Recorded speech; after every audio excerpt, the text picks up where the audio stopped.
Hi everyone, it's Sifiso again from Bulembe Farm. Today I'm going to talk to you about how you can get started on a goat breeding venture. Now, it's important to understand that goat breeding is just like any other business.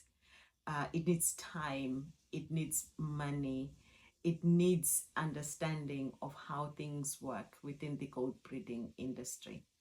But today I'm just going to focus on five key areas that are important in getting started in a goat breeding venture.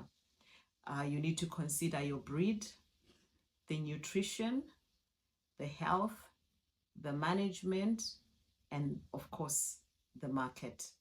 The market tells us whether or not our business is going to be sustainable. Now, to start off with the breed, there's several breeds to think about, to consider. The most popular in Zimbabwe being the Boer goat, the Kalahari red, the Savannah, the Matebele, and the Mashona. But there are many, many, many other breeds. Oftentimes people ask me, which one is the best breed for Zimbabwe? Now, that's a very difficult question in a way, and is dependent on a lot of factors. However, the best breed is the one that you like because you are going to give it absolutely 100% focus and attention. So choose the breed that you like. Over and above that, choose a breed that is well adapted to your area. But that's not too much of an obstacle because there are ways to help goats settle in their new environment. And we talk about that in our goat breeding masterclasses, how to onboard new goats into your farm. Thirdly, choose a breed that has a market. I often give an example of the Angora goat, which is a goat used for its skin or fur.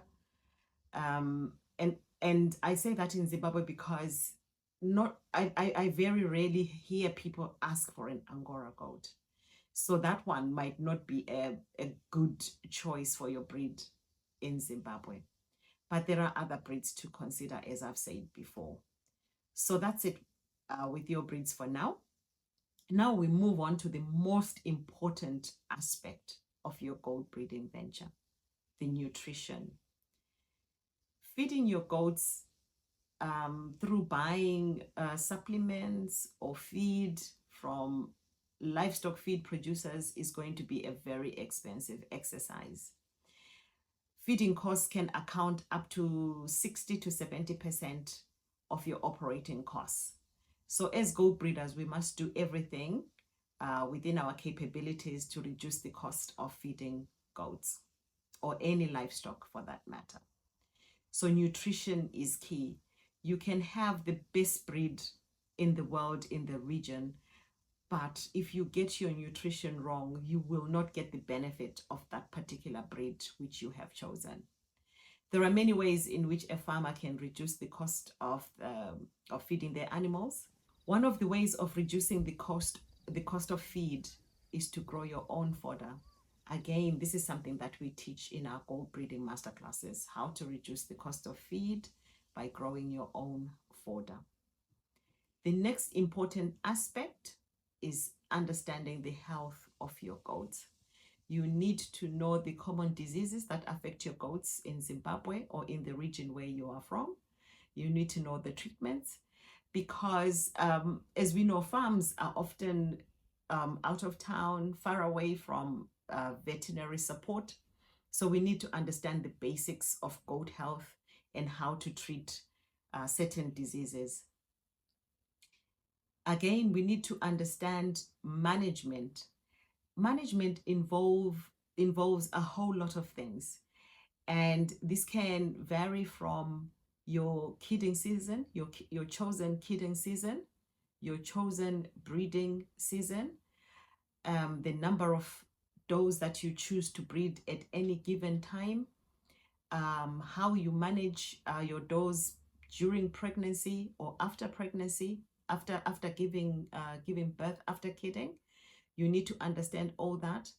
You need to develop your health programs, such as your vaccination programs, your weaning program, when you weigh your kids, and so on.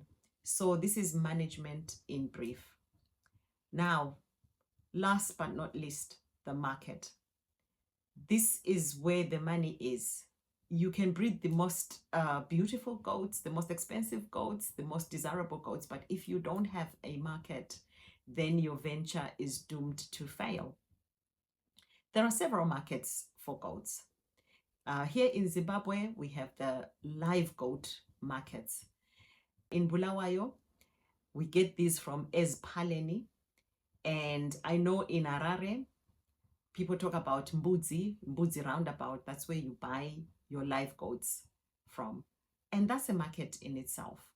We have supermarkets and butcheries also wanting to be supplied with goat meat. The challenge here is consistency, because they will want a consistent supply. They do not want to work with a farmer who's going to provide 20 goats 1 week, and the following couple of weeks, they cannot provide them with any goat meat. So it's important to have a consistent supply for your market. So consider supermarkets and butcheries in Zimbabwe. They are a potential market for your goats. We also have the Muslim community. I'll give an example. In Bulawayo alone, the Muslim community requires something like 900 goats per year. These are used to celebrate each of their festivals within the Muslim calendar. Again, Bulawayo alone, 900 goats. Imagine if you were to supply Harare, Victoria Falls, and all the other towns in Zimbabwe, just focusing on the Muslim market. It's a market that is waiting to be tapped into. It's a market that's waiting to be supplied. Now, there's always the opportunity for value addition as well. Here in Zimbabwe, I've noticed we waste a lot of the skins, the goat leather. There's plenty of opportunity to make money in this area alone. And in some situations, you may even find that the leather itself is more valuable, even more than the meat, if we look into it and tap into that market. For people who choose to breed the dairy goats, there's the value addition in the making of cheese, in the making of skincare and hair care products, and so on. So in brief, that is the market for your goats. I haven't exhausted the list for the opportunities for markets, but it's something that you need to look into. Do your research before embarking on a goat breeding venture.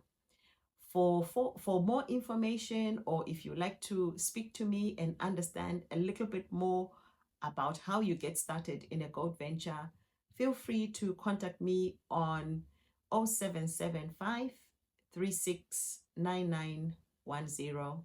Thank you and have a good day.